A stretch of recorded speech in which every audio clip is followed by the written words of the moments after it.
힘과 능력으로 애굽 군대를 홍해에 수장시키고 이스라엘의 구원을 얻었습니다. 모세와 이스라엘은 구원의 하나님을 찬양하였습니다. 모세는 구름기둥으로 인도를 따라 이스라엘을 데리고 광야로 들어갔습니다. 수르 광야에 들어간 지 3일이 지났는데 그곳에 물이 없어 고통을 당하였죠. 고통 가운데 찾아낸 물이 마라의 쓴물, 괴롭다, 쓰다라는 그 의미를 가지고 있죠. 여러분은 이렇게 설명합니다. 어떤 분은 이렇게 설명합니다. 견디기 어려울 정도로 마음이 아프고 괴로움만 안겨주는 문제를 만나게 되었을 때 그것은 마라의 쓴물이라고 합니다. 그의 인생길에는 이런 마라의 쓴물이 많이 있습니다. 광야에서 먹지 못한 쓴물을 만난 백성들은 지도자 모세를 원망하지만 모세는 오직 하나님께 부르짖으며 기도합니다. 하나님은 모세에게 한 나무를 지시하시고 그것을 물에 던지라고 하셨고 모세는 순종했더니 그 물이 단물로 변하게 되었습니다. 그 가지는 열대 대추 야자 나무인데 그 나무 자체에 무슨 효염이 있는 것이 아닙니다. 오직 하나님의 말씀에 순종할 때 놀라운 능력이 나타나는 것입니다. 놀라운 것은 마라의 쓴물 그 문제가 해결된 후에 하나님의 축복이 자리로 인도하여 주신다는 것입니다. 순종할 때 놀라운 능력이 나타나는 축복을 보여주신 사건으로 보는 것이죠. 우리도 이 말씀을 이와 같이 기도의 응답이나 문제 해결의 비결로 그리고 질병의 치료나 인간의 변화로 의미를 해석하고 열심히 말씀에 순종하고 기도하는 사람이 됩시다. 그러면 하나님의 쓴물을 단물로 변화하게 하신 것처럼 변화되는 역사가 일어날 것입니다. 누구나 다 이렇게 해석하고 설교하죠. 그렇다면 우리가 믿는 기독교가 여타 다른 종교와 다를 바가 없는 거예요. 기도의 능력의 변화, 이적 같은 것은 다른 종교에서도 더 열심히 하고 체험도 풍부하거든요. 물론 이런 해석이 틀린 것은 아니지만 우리는 이제 성경에서 우리가 살아가는 삶의 지혜를 찾아내고 문제를 해결하는 비결을 찾아내는 하나의 지혜서나 교훈서 정도로 성경을 보는데 한 발 나아가 성경은 오직 예수를 설명하고 있고 그 예수로 인도하기 위한 정지 작업으로 인간의 한계와 무기력함을 폭로시키고 인간의 죄성을 드러내어 예수의 은혜가 아니면 인간의 힘으로는 아무런 것도 할 수 없다는 것을 그 어디를 보든 눈에 보여야 합니다. 이렇게 천국은 마치 밭에 감추인 보화와 같다 하지 않았습니까? 성도는 이렇게 숨어있는 천국과 그리스도의 은혜를 마치 보물을 캐듯 그것을 캐내는 것이 성도의 바른 자세가 아닐까요? 이런 것을 모든 성경을 구속사적 관점에서 보라고 하는 것입니다. 우리가 은혜를 입고 구원을 받아야 할 이유를 써놓은 것이 바로 성경이라는 거예요. 그렇게 성경을 보면 언제나 주 예수 그리스도로 결론이 나게 되어 있습니다. 이걸 주님은 이렇게 말씀하신 것입니다. 너희가 성경에서 영생을 얻는 줄을 생각하고 성경을 상고하거니와 이 성경이 곧 내게 대하여 증거하는 것이로다. 요한복음 5장 39절에서 말씀하십니다. 아멘. 오늘도 이 말씀 안에서 우리는 인간의 죄성 그리고 어찌할 수 없는 인간의 한계와 그 위에 부어지는 성령의 은총과 그리스도의 십자가를 만나보는 시간이 되겠습니다. 이스라엘이 광야에 들어섰다는 것은 홍해를 통과했다는 것입니다. 하나님의 함께 하시는 기적도 체험하고 홍해를 갈라 애굽의 모든 군대를 수장시키는 엄청난 하나님의 역사를 보았고 구름기둥과 불기둥으로 인도하는 현장도 목격한 자들이 이스라엘이잖아요. 그런 것을 경험하게 하신 의미는 그들이 구원을 경험하고 성령을 체험했음에도 인간의 욕구는 없어지지 않는다는 것입니다. 그들이 하나님의 체험이 부족해서 그렇게 문제 앞에서 하나님을 원망하고 불평한 것이 아닙니다. 그것은 인간의 본성임을 보여주기 위한 것입니다. 인간은 어쩔 수 없는 존재라는 것이죠. 그래서 주 예수 그리스도가 오셔야 한다는 것을 가르치기 위한 것입니다. 그럴 경우 믿음이 있는 자들은 하나님께 기도합니다. 하나님의 도움을 간청하고 문제를 해결을 위해 하나님의 지혜를 구하며 기도의 응답도 받게 됩니다. 그러면서 그리스도인은 성장하게 되는 거잖아요. 오늘 본문처럼 쓰는 물이 변하여 단물이 되는 기적도 체험하죠. 그러나 이것이 전부라면 우리에게 문제 있을 때마다 하나님께 기도하여 해결받으라는 것이 이 말씀이 갖고 있는 의미라면 성경은 하나의 삶의 지혜에서 밖에는 안 된다는 것이죠. 우리는 구원의 완료성만 강조하다 보면 이렇게 됩니다. 이미 구원을 받았으니 이제 구원 후는 사는 거라고. 그래서 능력도 받고 축복도 받고 성도답게 살아가야 한다고 말입니다. 얼마나 논리정연한 말입니까? 누가 이런 주장에 토를 달 수 있겠어요? 그렇다면 구원파나 뭐가 다른 거죠? 우리의 구원은 현재성을 무시하는 것입니다. 구원받은 우리가 왜 죄에 노출되며 실수하고 작심하고 하나님을 원망하게 되는 거죠? 아직 실존은 죄성에서 완벽하게 자유한 상태가 아니라는 것입니다. 그래서 죄에 빠지고 또 회개하게 하고 돌이키게 하는 일들이 반복되는 것이에요. 이런 것이 성도의 현실입니다. 이거 무시하면 성도는 죄를 안 짓는다는 구원파의 딜레마에 빠져버리는 것입니다. 그래서 성도는 구원의 완료성과 현재의 진행이라는 이 두 상황이 동일성에 공존하고 있음을 믿어야 합니다. 그렇게 성도의 삶은 시간 속에서 수평적으로 보면 한번 홍해를 경험하고 광야를 지나 가나안에 들어가는 것으로 끝이 납니다. 한번 구원받았으면 끝까지 갑니다. 하나님과 관계 안에서 그렇죠. 성도가 실수한다고 구원의 반열에서 탈락할 수 없는 거잖아요. 다시 말하면 구원은 이미 얻은 자로 그려지고 있는 거예요.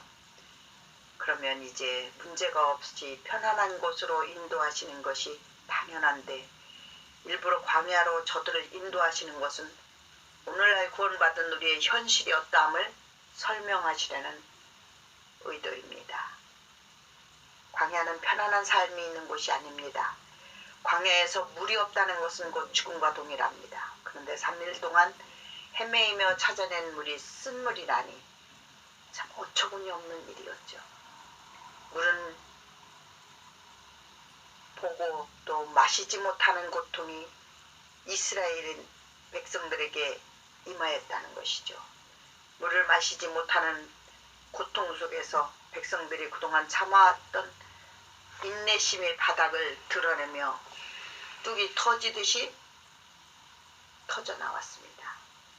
이것이 인간의 한계이죠. 이스라엘은 살기 위해서 출애굽했는데 지금의 현실은 물이 없어서 죽을 수밖에 없기에 이들은 대놓고 원망 불평합니다. 구원의 완료의 측면에서 보면은 이해가 안 되잖아요. 천국에 살아야 하는 이스라엘이 지옥에 살고 있네요. 아직 해결이 되지 않는 문제가 있다는 것입니다. 이것은 구원의 현재성 그리고 인간의 실존의 문제라 하는 것입니다. 이스라엘 백성들은 모세에게 원망하였습니다. 우리가 무엇을 마실까? 말을 바꿔 말하면 우리가 원망하지 않았는데 네가 인도해온 이곳 스루 광야에서 물이 없어 목말라 죽게 됐다 라고 원망하는 것이죠. 너는 왜 좋은 곳으로 우리를 인도하지 못하고 나쁜 곳으로 인도하느냐. 모세, 당신은 우리의 지도자로서 지도력이 의심된다. 우리가 어떻게 당신을 믿고 그 멀고 험한 가나안으로 길을 걸어가는 걸까? 성도의 현실을 말해주고 있다는 것이니까요. 있다고 말해주고 있다니까요. 구원받은 신분이지만 역시 죄성을 벗어 못 벗고 있다는 것입니다.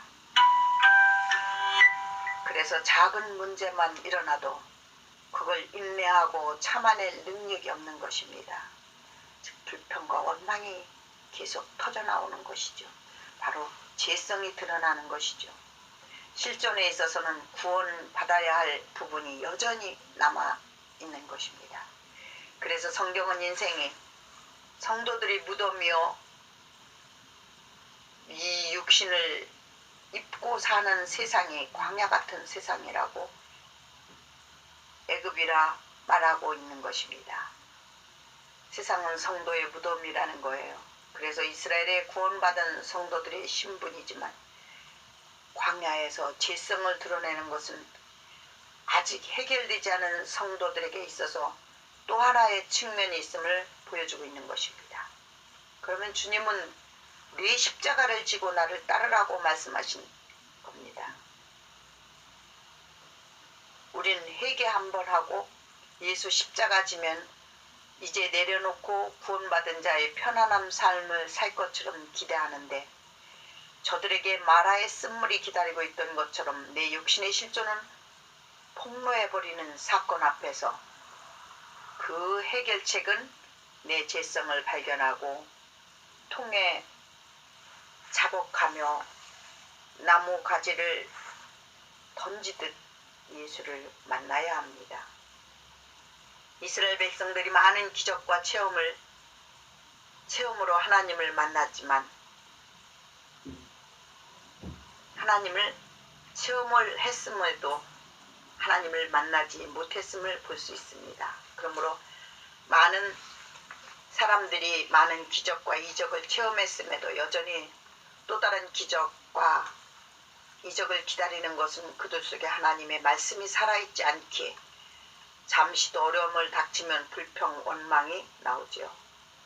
우리의 신앙도 이와 같이 같다면 내 마음속에 여전히 예수님의 모심만 있고 아니 예수님을 옆자리에만 모셔만 두고 있지는 않은지요.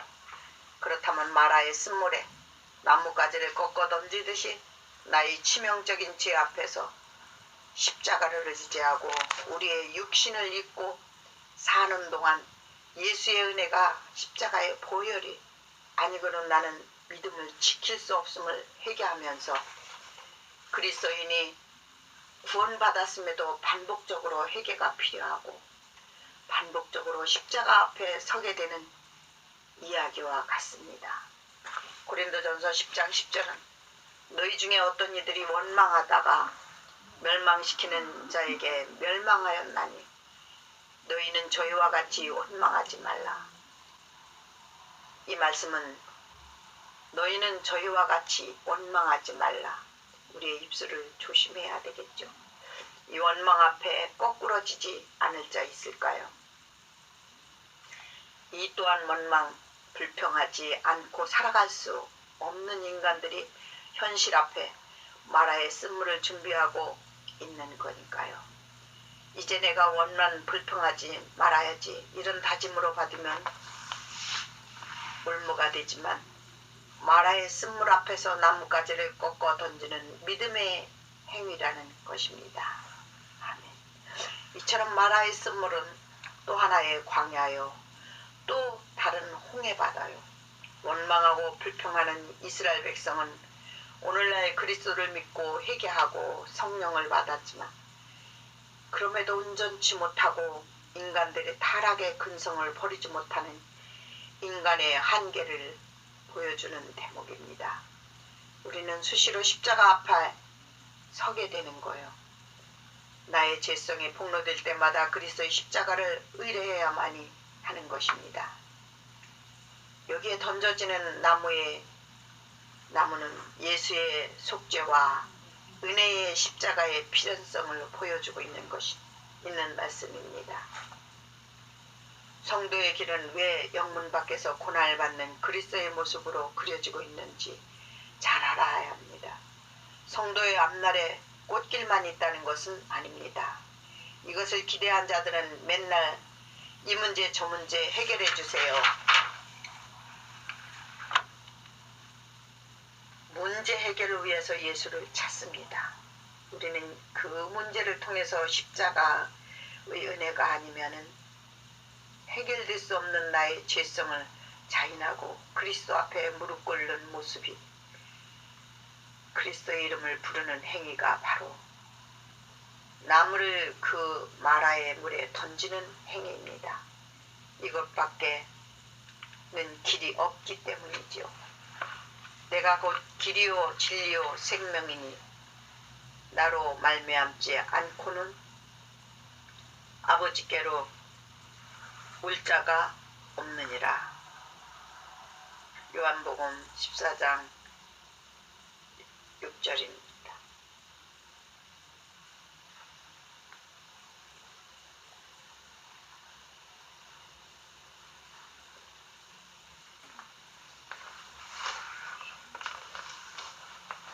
그렇게 마라의 쓴물 앞에 하나님이 지시하신 나무를 그 물에 던지니 쓴물이 단물로 변했지만 다시 그들의 인간의 실존 앞에 서게 됩니다. 십자가에서 죄 문제를 해결받고 나니 그들에게 또다시 말씀을 지키고 행해야 복을 받게 된다는 행위론에 부딪히게 하십니다. 이 말씀은 이스라엘이 도저히 지켜낼 수 없는 말씀이잖아요. 십자가를 통하여 나의 죄를 해결받은 그리스도인에게 자유와 평안이 찾아오는 것이 아니라 또다시 말씀을 지키고 행해야 복받는다는 행함과 귀복신앙의 현실 앞에 서게 하시는 것입니다. 이 문제가 인간의 본능이거든요. 그래서 은혜가 아니면은 안 되는 것입니다. 이렇게 나는 할 수 없음을 시시때때로 확인하면서 우리의 자박을 이끌어내시는 것이 말씀입니다. 그러나 그곳에 엘림이 있었고 거기에 물샘 12줄과 종려나무 70그루가 있어 거기서 그들이 장막을 쳤다고 했습니다. 엘림이 무슨 뜻일까요? 큰 나무라는 뜻이죠. 거기서 장막을 쳤다는 것은 저들의 쉼터가 될 만하다는 거예요. 거기 12개의 샘과 70주의 종려나무가 있었다 하지 않았습니까? 이처럼 십자가만을 자랑하고 뒤에 은혜로 사는 자 안에는 세상에 형언할 수 없는 진리 안에서의 자유와 쉼이 있습니다. 우리가 광야 같은 세상에서 겪게 되는 고난, 즉 마라의 쓴물을 십자가를 바라보게 되는 하는 은혜요. 말씀대로 살아낼 수 없는 나의 현실은 예수 안에서의 참 자유와 평안이 있음을 알게 하시는 우리의 엘림인 것을 믿으시기 바랍니다. 그 안에 있는 12 물샘의 축복과 그리고 70그루의 종려나무 아래 장막을 치고 주님의 은혜와 사랑을 나누는 여러분이 되시기를 간절히 소원합니다.